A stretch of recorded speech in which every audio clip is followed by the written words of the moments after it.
Halo, assalamualaikum warahmatullahi wabarakatuh. Bertemu kembali di channel Rendika Channel, referensinya para mahasiswa. Kali ini saya akan memberikan tutorial tentang cara membuat bab 4 penelitian kualitatif, yang mana di dalamnya nanti ada bagaimana cara membuat hasil penelitian, pembahasan, dan laporan-laporan. Nah, simak terus videonya karena kita nanti cenderung ke praktek dan kita nanti cenderung mencontohkan agar Anda bisa melihat langsung secara real nanti bagaimana cara membuat bab 4. Jangan di skip-skip ya, simak terus.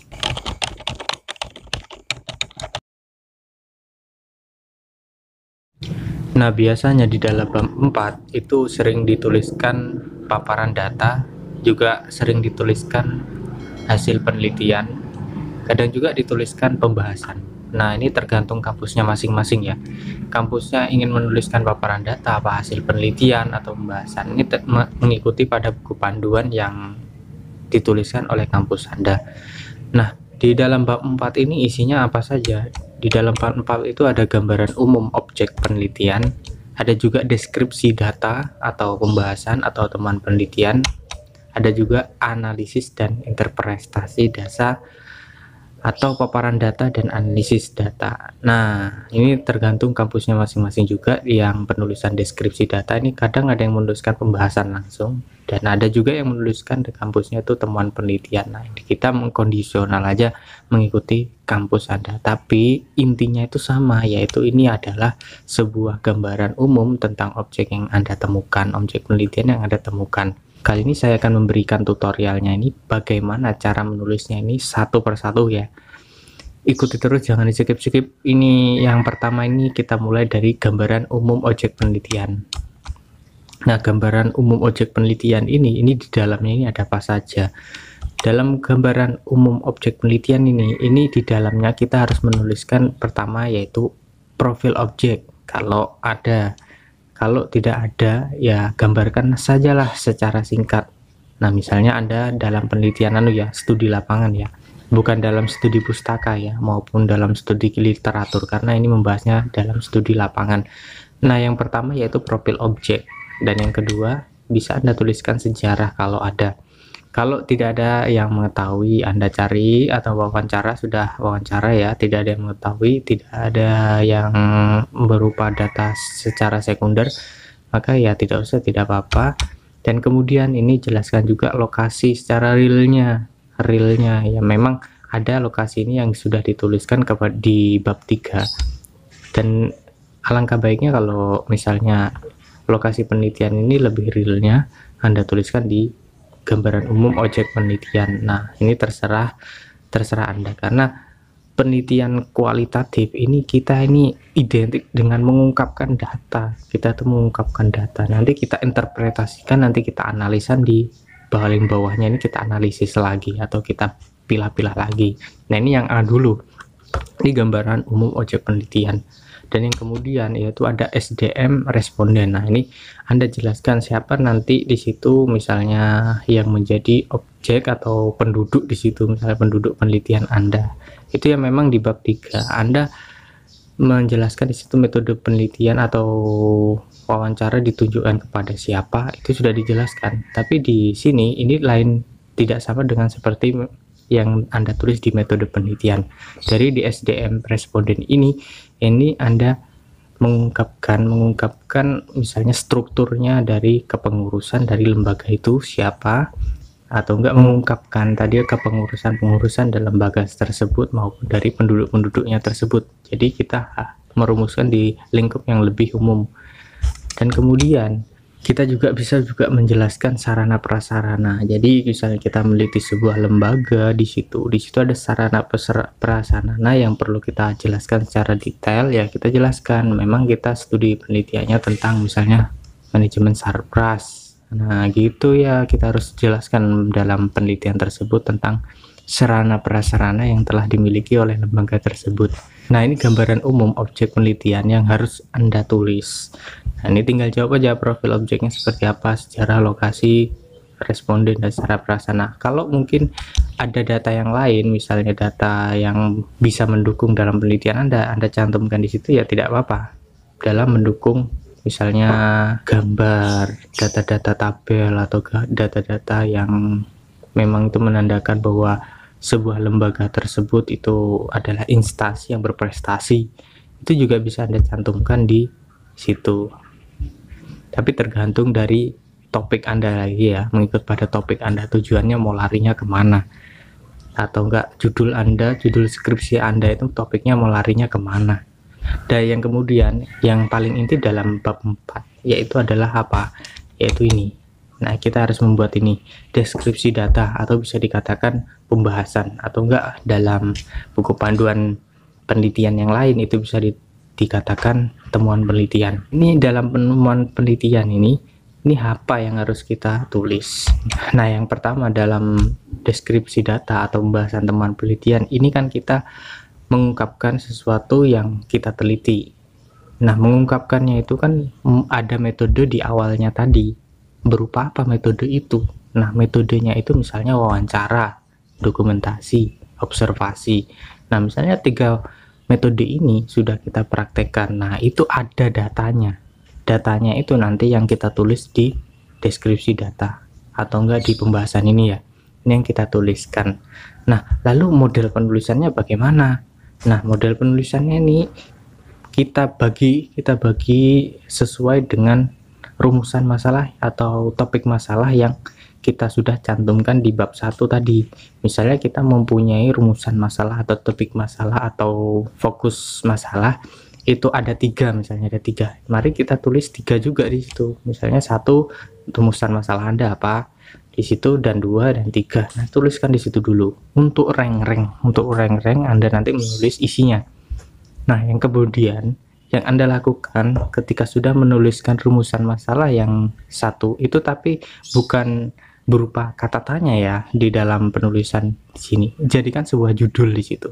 Jadi deskripsi data yang misalnya ungkapkan dulu di situ dari hasil bla bla bla bla untuk kata-kata memperindah lah dan saya melakukan penelitian oleh siapa dan di mana dengan metode apa. Nah, di situ lalu saya merumuskan dan lalu saya ingin mengungkapkan data seperti ini. Yang pertama, membuat judul di situ sesuai dengan rumusan masalah yang pertama ya.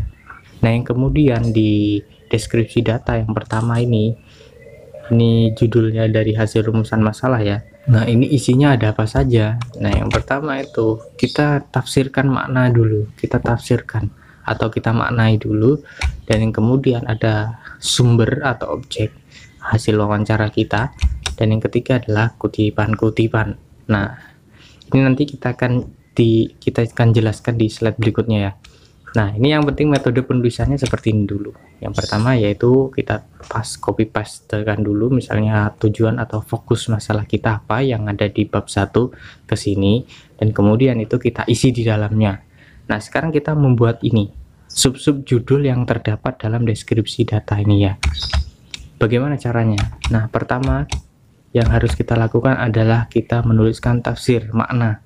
Jadi kan kita telah mendapatkan data berupa wawancara, observasi maupun dokumentasi. Nah, 3 data ini kita kumpulkan. Kan misalnya kita setelah melakukan wawancara itu kita harus memilah-milah dulu, kita memisahkan ya. Sebelumnya itu pasti kan sudah kita pisah-pisahkan, karena apa, kita sebelum wawancara itu sudah menyusun pertanyaan-pertanyaan untuk dibawa untuk wawancara nanti.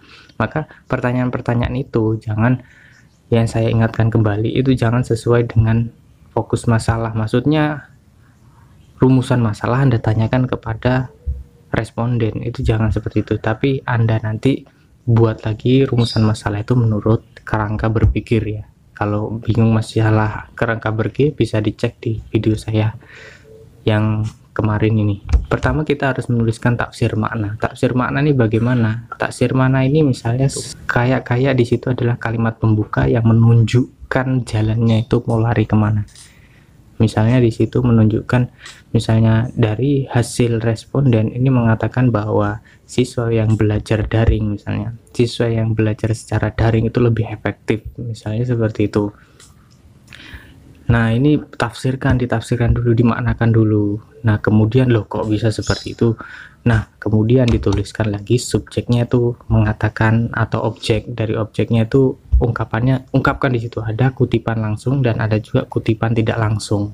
Nah, ini diungkapkan dulu. Misalnya ada, menurut Pak Adi, anaknya setelah melakukan kegiatan belajar daring ini semakin cerdas, semakin pintar dan sebagainya. Nah, ini menurut Pak Adi. Itu kutipan langsung. Misalnya itu kutipan tidak langsungnya, saya wawancara kepada Pak titik-titik, itu mengungkapkan bahwa memang pelajaran daring itu sangat efektif karena menghemat biaya bensin dan sebagainya. Nah, itu dari sumber objek, misalnya seperti itu diungkapkan. Nah, setelah itu dari kutipan-kutipannya diungkapkan. Dalam menuliskan kutipan maupun sumber objek itu kita tuliskan ada kutipan langsung, ada tidak langsung. Nah, itu data-data itu kita tuliskan satu persatu. Ini didukung oleh ini, dukung oleh ini, dukung ini. Oh, ini ada yang tidak terima misalnya, ada yang berbeda. Di situ dituliskan di bawahnya, berbeda dengan jawabannya Bapak ini dan Bapak ini. Nah, kemudian kita kumpulkan dulu jawaban-jawaban dari responden. Dari respondennya siapa, ini kita kumpulkan satu persatu, dan kemudian nanti di bawahnya kita tuliskan hasilnya. Hasil dari wawancara itu, tapi bukan kesimpulan ya, ini hasil sementara ibaratnya seperti itu. Nah, ini kita tuliskan di bawahnya kutipan ini, di bawahnya kutipan ini, di bawahnya kutipan ini. Dan yang selanjutnya ini kan ada nomor 2 misalnya, dari rumusan masalah yang kedua, dari fokus masalah yang kedua itu apa? Ini ungkapkan jawabannya sama seperti yang ini, yang pertama tadi. Pertama Anda tafsirkan dulu, atau enggak Anda buat model yang berbeda. Misalnya seperti ini juga bisa. Misalnya responden dulu yang mengungkapkan data. Jadi responden mengungkapkan data dan kemudian disertai dengan kutipan-kutipan. Di bawahnya nanti diberikan sebuah kesimpulan, misalnya seperti itu juga bisa. Tetapi yang lebih efektif ini cara yang pertama ini juga, yang pertama ini tadi yang lebih bagus, lebih indah lah ibaratnya seperti itu. Pertama ditafsirkan dulu, jadi apa yang dimaksud dengan ini, misalnya jawaban rumusan fokus masalah yang pertama dan yang kedua itu tinggal memasukkan data-datanya. Dan juga misalnya Anda mempunyai data-data berupa apa, misalnya tabel, gambar, itu bisa dicantumkan. Nah, ini untuk apa? Untuk mendukung kualitas data Anda atau kevaliditasan data Anda, itu juga bisa Anda cantumkan. Kalau data Anda terlalu banyak, misalnya wawancaranya itu panjang sekali, ini bisa Anda lampirkan di belakangnya, dilampirkan di skripsi Anda. Atau enggak gambar-gambar data-data berupa tabel ini terlalu banyak sekali, ini bisa Anda tampilkan juga di lampiran-lampirannya. Kemudian ini yang terakhir, ini biasanya ada skripsi yang menggunakan ini, ada skripsi yang tidak menggunakan ini. Nah, ini analisis dan interpretasi data. Ada juga yang menuliskan paparan dan analisis data. Nah, ini apa yang ditulis di dalamnya? Nah, ini sering kita kebingungan juga. Nah, yang ditulis di dalamnya itu adalah yang pertama kita copy paste juga ke rumusan masalah yang ada di fokus masalah tadi, itu kita copy paste dulu A, B, C, D. Nah, terus di dalamnya kita isi, pertama kita mengorganisasikan data menjadi unit-unit, dan juga menyusun pola, terus memilih data yang sesuai dengan topik yang dijadikan rumusan masalah. Yang topik-topik yang dimaksud itu topik-topik yang bagaimana? Ya ini, yang nanti jawaban dari wawancara itu kan yang Anda tuliskan di analisis, yang Anda tuliskan di pembahasan tadi, yang di awal tadi, itu kan banyak, jadi bervariasi. Nah, itu nanti Anda fokuskan lagi di analisis data ini. Anda fokuskan lagi kemana mengarahnya data itu, yang nantinya dikerucutkan lagi di kesimpulan. Nah, seperti itu. Jadi kita memilih lagi mana data yang benar-benar bisa menjawab dari rumusan atau fokus masalah yang telah kita tulis di awal tadi. Oke, mungkin video dari saya sekian dulu. Apabila masih ada yang dibingungkan bisa Anda tanyakan di kolom komen, dan juga bisa Anda subscribe untuk mengikuti part-part selanjutnya ya, untuk membahas skripsi lebih dalam, mencari formulasi terbagus. Tetap subscribe, like, and comment, dan share ke teman-teman Anda yang membutuhkan. Terima kasih, mungkin dari saya sekian dulu. Assalamualaikum warahmatullahi wabarakatuh.